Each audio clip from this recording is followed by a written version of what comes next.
केंद्राचं मानधन आहे, आयुक्त कार्यालयातून काय माहिती मिळाली आहे, अधिकारी यांचे निर्णय काय असणार आहे, तर सहाय्यक संचालक यांची भेट घेऊन जे वित्त व लेखा विभाग असतात, जे महत्त्वाचा विभाग आहे त्यांच्याकडून सुद्धा जो डिसिजन झालेले आहेत. तर 8 दिवसात पैसे जमा होतील का, थकीत मानधन व प्रोत्साहन भत्ता संदर्भात काय माहिती असणार आहे, महिला व बालविकास विभागाला काय माहिती देण्यात आलेली आहे, हे सगळे अपडेट आपण पाहूया. तर अंगणवाडी सेविकांच्या मानधन व प्रोत्साहन भत्त्यासाठी आता वाट पाहावी लागणार नाही. मार्च महिन्याच्या मानधन व भत्त्यासाठी सरकारकडून 174 कोटीची निधी एकात्मिक बालविकास सेवा योजना आयुक्तांकडे वितरित करण्यात आलेला आहे. तर राज्यात 1,10,660 अंगणवाडी केंद्रांमध्ये सुमारे 1,09,659 अंगणवाडी सेविका आणि 1,06,740 अंगणवाडी मदतनीस कार्यरत आहे. त्यांना निधी मिळत नसल्याने आर्थिक संघर्ष करावा लागत असल्याची टीका विरोधकांकडून करण्यात आली होती.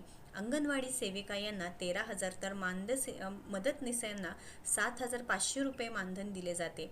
त्यातील केंद्राचे वाट अनुक्रमे 4,500 व 3,500 रुपये आहे.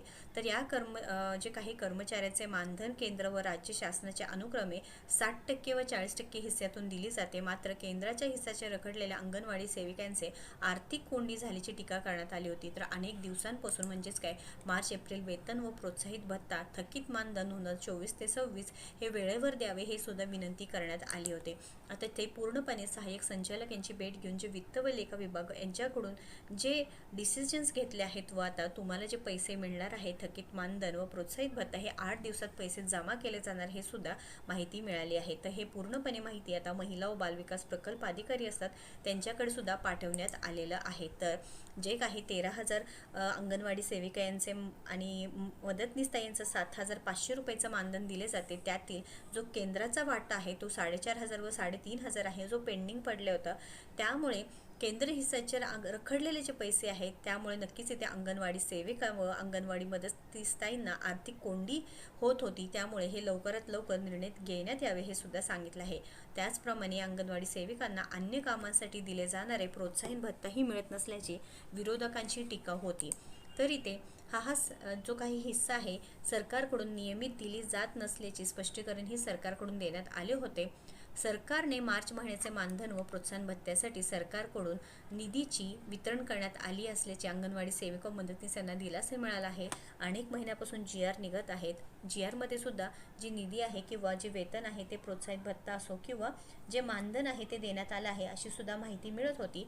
परंतु जे एक्झॅक्टली अमाऊंट आता अंगणवाडी सेविका व मदतनीस यांना जमा व्हायला पाहिजे होते ते मात्र पेंडिंग पडत होते. तर केंद्र सरकारचा हिस्सा मिळण्यासाठी SNA स्पर्श प्रणाली अनिवार्य करण्यात आली आहे. या प्रणालीची अंमलबजावणी करण्यासाठी आवश्यक तांत्रिक प्रक्रिया पूर्ण करणे व केंद्राची शासनाची मंजुरी मिळवणे आवश्यक होते. या परवानगीसाठी राज्य सरकारकडून सर्व तांत्रिक बाबींची पूर्तता केली असून केंद्र सरकारची मंजुरीही मिळाली आहे. ही प्रणाली कार्यरत झाल्यामुळे आता केंद्र सरकारच्या हिस्सेही अंगणवाडी सेविका व मदतनीस यांना मिळणार आहे. तर SNA प्रणाली आपल्याला माहितीच आहे की SNA स्पर्श प्रणाली अनिवार्य करण्यात आला आहे. आता अंगणवाडी सेविका व मदतनीस ताई यांना 8 दिवसात तरी हे प्रोत्साहन भत्ता असो किंवा जो पेंडिंग हप्ता आहे किंवा थकीत मानधन आहे, जे प्रोत्साहित भत्ता आहे ते सुद्धा वेळेवर द्यावे अशी विनंती आहे व ते वेळेवर आता मिळण्याची शक्यता सुद्धा वर्तवली आहे. कारण मार्च महिन्याचं मानधन व प्रोत्साहन भत्त्यासाठी सुद्धा सरकारकडून निधीचे वितरण करण्यात आले आहे. त्या संदर्भात GR सुद्धा आपण पाहिले होते मागील काही व्हिडिओमध्ये, तुम्ही पाहू शकता आपल्या चॅनलच्या माध्यमातून. त्यामुळे अंगणवाडी सेविका ताईंनो मदतनीस ताईंनो टेन्शन घेऊ नका. कारण आता आपण विश्वास ठेवूया. कारण हे सांगितलं तर आहे की पैशांचे वितरण आता लवकर जे थकीत मानधन व प्रोत्साहित भत्ता आहे ते महिला व बालविकास प्रकल्प अधिकारी यांना माहिती पाठवली आहे. त्यामुळे आपण अपेक्षा तरी करू शकतो की 8 दिवसात पैसे जमा झालेले पाहिजे. महत्त्वपूर्ण अपडेट आहे. तुमचं काय म्हणणं आहे नक्कीच कमेंट करून सांगा. जरी हे तुम्हाला सांगितलं आहे की पैसे मिळणार तर हे पैसे मिळण्याची शक्यता आहे का नाही, तुम्ही तुमचं मत नक्कीच कमेंट बॉक्समध्ये मांडायचं आहे. तुम्हाला सुद्धा तुमच्या कामाबद्दल मोबदला कमी मिळतो का किंवा वेळेवर पैसे मिळतात का नाही नक्कीच कमेंट करून सांगायचं आहे. महत्त्वपूर्ण अपडेट शेअर करा व अशाच महत्त्वपूर्ण अपडेटसाठी आपल्या योजना यात्रा चॅनलला व आपल्या फेसबुक पेजला फॉलो करा. धन्यवाद.